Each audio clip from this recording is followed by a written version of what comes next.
Tahu diri aja. Saya tahu bahwa pemerintahan Orde Baru itu otoriter. Saya tidak boleh bermain-main. Itu mungkin sebabnya saya nggak pernah ditangkap, nggak pernah diapa-apain. Karena saya tahu ini pemerintahan otoriter. Saya menulis buku setelah Pak Harto meninggal. Buku itu ada di perpustakaan itu. Namanya 30 tahun pemerintahan otoriter Soeharto.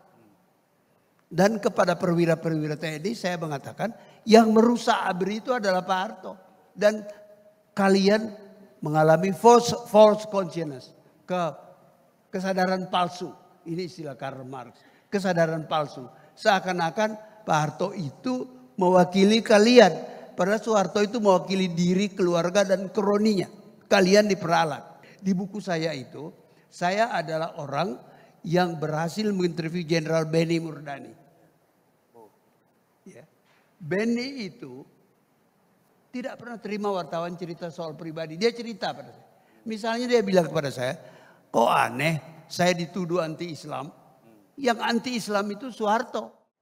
Lah, saya satu kali ketemu seorang profesor Amerika dari Ohio. Dia datang meneliti Oma Irama. Lalu kedutaan Amerika memperkenalkan saya bahwa ada orang Indonesia baru menulis skripsi mengenai film Indonesia. Dia ingin ketemu saya. Oke, saya bilang. Dia datang ke kantor Tempo. Saya sudah siap-siap menggunakan bahasa Inggris saya yang terpotong-potong. Ternyata dia berbahasa Indonesia dengan aksen Jawa Timur. Namanya Profesor Bill Frederick. Sekarang he is dying of cancer, masih hidup di Amerika. Nah, dia mengatakan, oh saya bilang pada dia, bagaimana ya kalau pengen sekolah di Amerika? Dia bilang, oh saudara masih mau sekolah. Waktu itu saya sudah dokterandes. Pada zaman itu dokterandes sudah hebat. Jadi dia rupanya bawa formulir, dia bawakan saya isi formulir itu. Enggak lama kemudian saya dapat surat dari Amerika, saya diterima. Cuman tidak ada biaya. Penerbangan tidak ada, biaya sekolah. Yang ada cuma bebas kuliah. Hidupnya bagaimana? Ada ketemu rezeki Tuhan tuh ada aja. Pak Habibie baru menjadi menteri. Habibie itu tetangga kami di Parepare. Saya ketemu dia. Dan dialah yang bantu saya untuk dapat biaya hidup bulanan. Nah itu penting. Karena saya baru kawin dengan ibu yang pakai baju merah itu. Bagaimana ini jadinya? Gitu. Nah, dalam rangka itu kelengkapan cerita itu kami mencegah jangan segera punya anak. Karena gak ada duit. Nanti di kemudian hari ada rezeki baru punya anak dan anak itu satu dan sekarang memutuskan untuk tinggal di Amerika. Nah, itulah. Nah, ketika pulang dari Amerika saya pulang ke Tempo 1 tahun. Sudah itu keluar dari Tempo dan mulailah saya mengembara ke berbagai kampus. Universitas Muhammadiyah Malang, mengajar di UNAN, mengajar di atas permintaan almarhum Jenderal Faisal Tanjung. Saya mengajar di Sekolah Staf dan Komando TNI. Kolonel-kolonel murid saya. Ya itu menghasilkan banyak panglima TNI. Yang saya tidak kenal. Bagaimana mau kenal tentara kalau udah pakai topi begini, tampangnya sama semua. Nah, di kemudian hari mereka memperkenalkan diri. Nurmantio satu kali mengatakan, Bapak kan guru saya. Guru di mana? Oh di Sesko TNI. Siapa namanya nih? Siapa namanya kepala? No. Itu generasi di bawah itu. Si stafnya, kepala stafnya Presiden Jokowi. Muldoko juga bilang, loh saya kan juga muridnya Pak Salim. Rupanya kolonel-kolonel ini dulu duduk di kelas saya. Ya, ketika saya mengajar. Belum lagi yang saya ajar di, apa sih namanya nih? Lemhanas. Bagio itu murid saya di Lemhanas. KSAL siapa itu murid saya di Lemhanas. Saya tahunya kemudian setelah mereka pensiun. Kalau Bagio enggak, dia ngajak saya ke MBAD setelah kuliah. Yang interview saya, rupanya cocok. Dia mengatakan, sekarang Bapak jangan pulang. Ini korem saya kumpulkan, Bapak kasih kuliah kepada mereka. Begitulah, tambah lagi orang yang mengaku murid saya. Kira-kira seperti itulah kira-kira perjalanan saya. Apakah ada yang mau ditanyakan? Silakan. Siapa tahu ada yang kelupaan. Sebelum ke audiens, saya mau tanya dulu sedikit, Prof. Tentu menjadi intelektual di Indonesia itu banyak godaan, Prof. Bukan hanya godaan yang susah-susah, tapi juga yang menyenangkan-menyenangkan gitu, Prof. Bagaimana kemudian bisa tetap konsisten berada di jalur tersebut dan terus tajam sampai sekarang? Bagaimana, Prof? Mengatasi godaan tersebut? Ya, saya kok tidak merasa terlalu banyak godaan karena saya tahu diri aja. Saya tahu bahwa pemerintahan Orde Baru itu otoriter. Saya tidak boleh bermain-main. Itu mungkin sebabnya saya nggak pernah ditangkap, nggak pernah diapa-apain.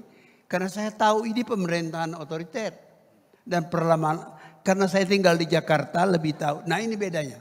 Kalau ahli ilmu politik tidak tinggal di Jakarta, kurang sensitif terhadap keadaan lokal. Gitu ya. Saya tahu betul. Karena banyak berhubungan dengan tentara. Akibatnya saya dituduh kaki tangan tentara. Oh itu berat, itu lebih berat buat saya. Kaki tangan tentara karena saya tidak menyerang tentara secara frontal. Tapi saya tulis tentang tentara. Nah itu sebabnya mereka tidak mengusir saya dari sekolah-sekolah tentara. Saya mengajar, sampai sekarang saya mengajar di Seskoal. Sesko TNI tidak lagi, terakhir tahun lalu. Karena ada sistem perubahan, saya mengajar di Sekolah Staf Angkatan Udara. Saya menjelaskan kepada perwira-perwira itu sejarah TNI. Dan saya tidak sembunyi-sembunyi. Tapi saya tidak kampanye di luar. Begitu kira-kira. Saya tidak akan seperti teman saya anggota DPR itu yang mengatakan, siapa sih namanya, Simbolon itu. Yang mengatakan tentara kayak gerombolan. Saya nggak berani melakukan itu. Dan itu tidak benar menurut saya. Gitu. Jadi karena tahu diri saja. Karena saya tahu persoalannya. Tapi kemudian saya menulis buku setelah Pak Harto meninggal. Buku itu ada di perpustakaan itu. Namanya 30 tahun pemerintahan otoriter Soeharto.